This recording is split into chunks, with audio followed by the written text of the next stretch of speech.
రైట్గా మరో breaking news చూస్తున్న మనకపల్లి జిల్లా పరవాడ ఫార్మాసిటీలోని ఎస్ఎస్ సాయి శ్రేయస్ ఫార్మా కంపెనీలో రాత్రి తీవ్ర ప్రమాదం చోటు చేసుకుంది.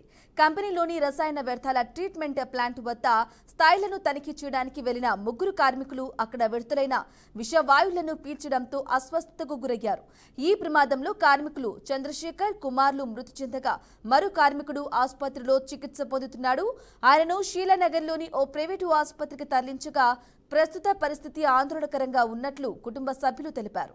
ఇక సమాచారం అందుకున్న పరవాడ సిఐ మల్లికార్జునరావు సంఘటనా స్థలానికి చేరుకుని ఈ ఘటనపై కేసు నమోదు చేసి పోలీసులు దర్యాప్తు చేపట్టారు.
రైట్గా ఇదే విషయానికి సంబంధించి పూర్తి సమాచారం అందించడానికి మా ప్రతినిధి రాజు లైవ్ ద్వారా అందిస్తారు. రాజు చెప్పండి, ఇక ఫార్మాసిటీలో ముగ్గురు కార్మికులు విషవాయువులను పీల్చి ఇద్దరు చనిపోయారు, అలాగే ఒకరు తీవ్ర హాస్పిటల్లో చికిత్స పొందుతున్నట్లుగా కూడా తెలుస్తోంది. మరి దీనికి సంబంధించి యాజమాన్యం ఏమైనా స్పందించిందా? అప్డేట్స్ ఏంటి?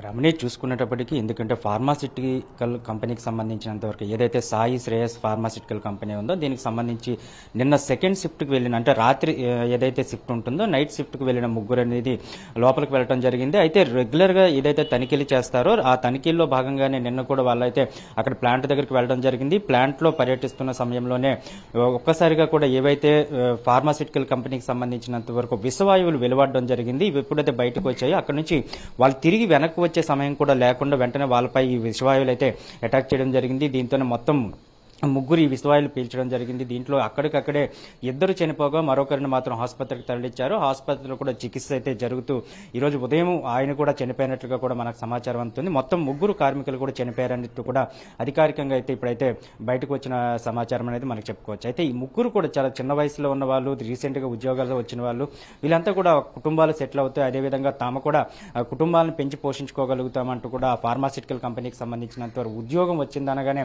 ఆనందపడుతూ వీళ్ళంతా కూడా వెళ్ళిన తర్వాత ఈ విధంగా మృత్యువాత పడడం పట్ల మొత్తం కుటుంబ సభ్యులతో పాటు అక్కడ ఎవరైతే కార్మికులు ఉన్నారో వీళ్ళు కూడా ఆందోళన వ్యక్తం చేస్తున్న పరిస్థితి అయితే కనిపిస్తుంది. ఎందుకంటే కుటుంబాన్ని పోషించడానికి కేవలం వీళ్ళపైన బాధ్యత ఉందో అంటూ కూడా వాళ్ళ కుటుంబ సభ్యులు చెప్తున్నారు. ఎందుకంటే వాళ్ళకి సంబంధించినంత వరకు కూడా తల్లిదండ్రులు కానీ లేకపోతే మిగతా కుటుంబ సభ్యులు కానీ ఎవరైతే మృత్యువాత పడ్డారో వీళ్ళపై ఆధారపడే జీవనం కొనసాగిస్తున్నామంటూ కూడా వాళ్ళైతే ఆవేదన వ్యక్తం చేస్తున్న పరిస్థితి కనిపిస్తుంది. మొత్తం ఈ 3 మృతదేహాలను కూడా విశాఖలోని కేజీహెచ్కి తరలించడం జరిగింది. కేజీహెచ్లో వీళ్ళకైతే పోస్ట్ మార్టం నిర్వహిస్తామని చెప్తున్నారు. అయితే ఏదైతే కంపెనీ యాజమాన్యం ఉందో యాజమాన్యం ఇప్పటి వరకు కూడా ఎటువంటి స్పందన లేదనేది మాత్రం చాలా స్పష్టంగా అర్థమవుతుంది. ఒకవైపు చూస్తుంటే యోగాంధ్ర కార్యక్రమానికి సంబంధించినంత పెద్ద ఎత్తున ఫార్మాసిటికల్ కంపెనీకి సంబంధించి మొత్తం పరవాడ మొత్తం కూడా మొత్తం పెద్ద ఎత్తున ఒక 40,000 మంది కార్మికులతో యోగాంధ్ర కార్యక్రమం ఒకవైపు నిర్వహిస్తున్నప్పుడు మరో విధంగా ఇటువంటి సంఘటన జరగడం మొత్తం కార్మిక సంఘాలు మొత్తం కూడా కలిచివేసిందని చెప్పుకోవచ్చు. అయితే ఇక్కడ ప్రధానంగా ఒక విషయాన్ని చర్చించుకోవాల్సిన అవసరం కనిపిస్తుంది బ్రాహ్మణి. ఎందుకంటే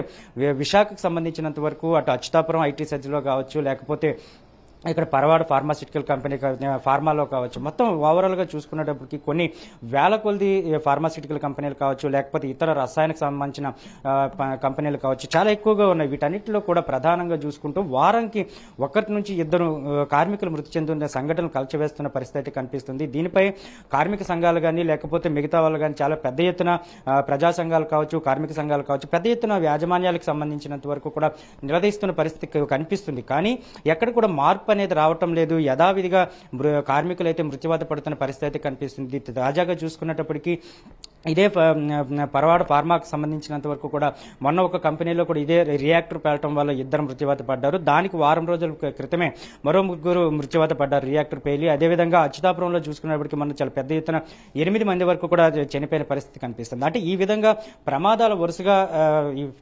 సంబంధించినంత వరకు ఫ్యాక్టరీలో జరుగుతూనే ఉన్నాయి.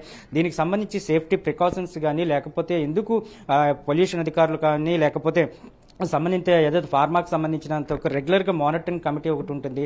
దాంతోపాటు మొత్తం అధికారులందరూ కూడా ప్రతి నెల కూడా దాన్ని చెక్ చేసుకోవాల్సిన పరిస్థితి కనిపిస్తుంది. కానీ అటువంటిది ఏది కనిపించడం లేదు ఇక్కడ. ఎందుకంటే అధికారులు తీరు మీద కూడా చాలా వరకు కూడా విమర్శలు వస్తున్న పరిస్థితి కనిపిస్తుంది. ఎందుకంటే అధికారులు కానీ పూర్తి స్థాయిలో అక్కడికి వెళ్ళినట్లయితే మాత్రం ఆ పరిశ్రమలో ఏ విధంగా నడపబడుతున్నాయి, అదేవిధంగా పరిశ్రమకు సంబంధించినంత వరకు కూడా సేఫ్టీ ప్రికాషన్స్ ఏ విధంగా తీసుకుంటున్నారు, అదేవిధంగా ఎంప్లాయీస్ యొక్క భద్రత ఏ విధంగా ఉండబోతుంది అనేది చాలా క్షుణ్ణంగా పరిశీలన చేస్తున్న పరిస్థితి అధికారుల మీద ఉంటుంది. కానీ అధికారులు వీటన్నిటిని కూడా గాలికి వదిలేసి కేవలం ఏదైతే పరిశ్రమ యాజమాన్యం ఉంటుందో యాజమాన్యం ఇచ్చిన పేపర్ మీద లెక్కలు ఇది మాకు ఈ సేఫ్టీ ప్రికాషన్స్ ఉన్నాయి, అదేవిధంగా మేము ఎంప్లాయీస్కి ఇటువంటి భద్రత కల్పిస్తున్నాం, అదేవిధంగా మేము ఈ విధంగా కూడా పరిశ్రమలు రన్ చేస్తున్నాం, ఎటువంటి ఇబ్బందులు లేకుండా చేస్తున్నాం అంటూ కూడా కేవలం పేపర్ మీద అధికారులకు ఇస్తున్నదని మాత్రమే చూస్తున్నారు. కానీ ఫిజికల్ గా అక్కడికి వెళ్లి ఈ విధంగా చెక్ చేసినట్లయితే మాత్రం ఎటువంటి ప్రమాదాలు జరగడానికి కాస్త అవకాశం తక్కువ ఉండే అవకాశం ఉంది. కానీ ఇప్పుడు అది ఏమీ జరగకుండా కేవలం ఈ విధంగా మృత్యువాత పడుతున్న కార్మికుల సంఖ్య చాలా ఎక్కువగా ఉంటుంది. ఒకప్పుడు చూసుకునేటప్పటికీ ఫార్మాసిటికల్ కంపెనీల్లో ఉద్యోగం వచ్చిందంటే చాలా మంది కూడా ఆనందపడేవాళ్ళు, సంబరపడేవాళ్ళు, మన కుటుంబం మొత్తం కూడా సంబరాలు చేసుకుంటూ ఈ ఒక ఉద్యోగానికి పంపించేవాళ్ళు. కానీ ఇప్పుడు చూసుకుంటే ఇటువంటి పరిశ్రమల్లోకి ఉద్యోగానికి పంపించాలంటే కూడా ముందు భయపడుతున్న పరిస్థితి కనిపిస్తుంది. ఎందుకంటే వరుసగా మృత్యువాత పడుతున్నారు. ఏదో సంవత్సరానికి ప్రమాదం సాత్తు ఒక ప్రమాదం జరిగింది అందువల్ల ఇబ్బంది ఏం లేదనుకోవడానికి కూడా కాదు. కానీ రెగ్యులర్ గా ప్రతి వారంలో కూడా 2 నుంచి 3 కార్మికులు ఈ విధంగా మృతి చెందుతుంటే అక్కడున్న కుటుంబ సభ్యుల ఒక ఆవేదన కానీ లేకపోతే వాళ్ళకు రోదన కానీ ఏ విధంగా ఉంటుందనేది యాజమాన్యాలు చాలా స్పష్టంగా తెలుసుకోవాల్సిన అవసరం కనిపిస్తుంది. దీనిపై ప్రభుత్వాలు కూడా సీరియస్ గానే ఉండాలని చెప్తాను. ఎందుకంటే ఒకవైపు అభివృద్ధి చెందడానికి పరిశ్రమలు స్థాపన ఎంతైతే అవసరం ఉంటుందో దాంతోపాటు దాని యొక్క ఎవరైతే కార్మికులు ఉన్నారో వాళ్ళ యొక్క సేఫ్టీ కానీ లేకపోతే వాళ్ళ యొక్క భద్రత కానీ చాలా వరకు కూడా ప్రభుత్వాన్ని కూడా సీరియస్ గా తీసుకోవాల్సిన అవసరం ఉంది. ఎందుకంటే ఒకవేళ అభివృద్ధి చెందుతున్న రాష్ట్రాలతో పాటు ఏపీ అభివృద్ధి చెందుతున్న రాష్ట్రాలతో పాటు పోటీ పడుతుందంటూ కూడా కొత్త పరిశ్రమలు రావడం కానీ లేకపోతే ఉన్న పరిశ్రమల్లో ఏవైతే సేఫ్టీ ప్రికాషన్స్ ఉన్నాయో వీటి మీద చాలా కూలంకుషంగా పారదర్శకంగా అధికారులు వ్యవహరించాల్సిన పరిస్థితి చాలా స్పష్టంగా ఉందని చెప్తున్నారు. ఎందుకంటే ఇప్పుడు వరకు చూసుకునేటప్పటికీ కొన్ని పదుల సంఖ్యలో కొత్త పరిశ్రమలు వస్తున్నాయి. అదేవిధంగా పాత పరిశ్రమలకు సంబంధించినంత వరకు కూడా మొన్నటి వరకు చూసుకున్నప్పటికీ రామ్కే ఫార్మాసిటీకి సంబంధించిన వరకు కావచ్చు లేకపోతే మిగతా దీంట్లో కావచ్చు. నిన్న కూడా చూసుకునేటప్పటికీ ఏదైతే అక్కడ లారస్ కంపెనీ ఉందో లారస్ కంపెనీకి సంబంధించినంత వరకు కూడా యాక్సిడెంట్ జరగడం లేకపోతే అక్కడ ప్రమాదాలు జరగడం, అదేవిధంగా అచ్యుతాపురంలో ప్రమాదాలు జరగడం, అంటే వరుస ప్రమాదాలతో మొత్తం కార్మికులందరూ కూడా హడిలిపోతున్న పరిస్థితి కనిపిస్తుంది. ఒకవైపు ఏదైతే ప్రమాదం జరుగుతుందో ప్రమాదం జరిగిన తర్వాత కేవలం ఆ రోజు మాత్రమే కుటుంబ సభ్యులు ఆందోళన చేయడం, అదేవిధంగా కార్మిక సంఘాల ఆందోళన చేయడం, దాంతోపాటు వాళ్ళందరూ కూడా ఏదైనా కంపెనీ యాజమాన్యం రావడం వచ్చిన తర్వాత వాళ్ళని వారించి బొజ్జగించి పంపించడం జరుగుతుంది కలిగితే తప్పితే ఎవరైతే మృతి చెందారో మృతి చెందిన కుటుంబాలకు న్యాయం చేస్తామని చెప్తున్నారు. అయితే ఒక వ్యక్తి మృతి చెందిన తర్వాత ఆ కుటుంబం ఎంతవరకు నాశనం అయిపోతుంది, ఎంతవరకు నష్టపోతుంది అనేది మాత్రం చాలా స్పష్టంగా అందరికీ తెలిసిన విషయం. అందుకోసమే కార్మికుల యొక్క భద్రతను దృష్టిలో పెట్టుకుని పూర్తి స్థాయిలో కూడా అధికారులు కానీ లేకపోతే కంపెనీ యాజమాన్యాలు కానీ దీనికి సంబంధించినంత వరకు కూడా సేఫ్టీ ప్రికాషన్స్ చాలా ఎక్కువగా తీసుకోవాల్సిన అవసరం కనిపిస్తుంది. ఎందుకంటే ఒక రియాక్టర్ పేలిందంటే దానికి సంబంధించినంత వరకు కూడా సరైన ప్రమాణాలు పాటించడం లేదు అనేది ఫార్మాసిటికల్ కంపెనీకి సంబంధించి యాజమాన్యం తెలుసుకోవాల్సిన అవసరం చాలా స్పష్టంగా కనిపిస్తుంది. ఎందుకంటే రియాక్టర్ పేలినా లేకపోతే ఒకవేళ విషవాయువులు బయటకు వచ్చినా సరే ప్రతి దాంట్లో కూడా యాజమాన్యం యొక్క తప్పులు కానీ లేకపోతే అక్కడ ప్లాంట్ నడిపేటప్పుడు అక్కడున్న కేవలం ఏదైతే నిర్లక్ష్యం ఉంటుందో దీన్ని మాత్రమే బేస్ చేసుకుని వస్తూ ఉంటాయి. ఎందుకంటే ఫార్మాసిటికల్ కంపెనీలో ఉద్యోగం అంటేనే ప్రతి క్షణం కూడా ప్రాణగండంతో కూడుకున్నది కనుక అటువంటి ప్లేసెస్ లో ఎటువంటి ప్రికాషన్స్ తీసుకోవాలనేది చాలా స్పష్టంగా ఉంటుంది. దానికి సంబంధించి పరిశ్రమలకు స్థాపించేటప్పుడే పూర్తి స్థాయిలో దాని గైడ్ లైన్స్ ఉంటాయి, దానికి సంబంధించిన అధికారులు కూడా గైడ్ చేస్తూ ఉంటారు. దాంతోపాటు దాని పూర్తి స్థాయిలో కూడా అవగాహన తెచ్చుకున్న తర్వాత ఒక పరిశ్రమ నెలకొల్పడానికి అవకాశం ఉంటుంది. మరి అటువంటి నేపథ్యంలో పరిశ్రమ స్థాపించిన తర్వాత దాన్ని కేవలం 1 సంవత్సరం 2 సంవత్సరాల పాటు కూడా కేవలం దాన్ని అంతటి కూడా జాగ్రత్తగా నడిపిన తర్వాత దాన్ని గాలికి వదిలేయడం, కేవలం ప్లాంట్ నడుస్తుంది కదా, తమకు ఆదాయం వస్తుంది కదా, దానివల్ల సంపాదన వస్తుంది కదా అని ఆలోచిస్తున్నారు తప్పితే దాంట్లో పనిచేస్తున్న కార్మికుల యొక్క జీవితాలు ఏ విధంగా ఉండబోతున్నాయి, అదేవిధంగా వాళ్ళకి సంబంధించినంత ఎంతవరకు ఉంటుంది, వాళ్ళ యొక్క భద్రతా ఈ విషయాలు ఎలా ఉంటాయి అనేది పూర్తి స్థాయిలో యాజమాన్యాలు తెలుసుకోవాల్సిన అవసరం అయితే కనిపిస్తుంది. మొత్తం పూర్తిగా కూడా ఇటువంటి ప్రమాదాలు మళ్ళీ జరగకుండా ఉండాలనేది మాత్రం అక్కడ పనిచేస్తున్న కార్మికులందరూ కూడా చెప్తున్న మాట అని చెప్పుకోవచ్చు. బ్రాహ్మణ్. Right Raju, thank you for the updates.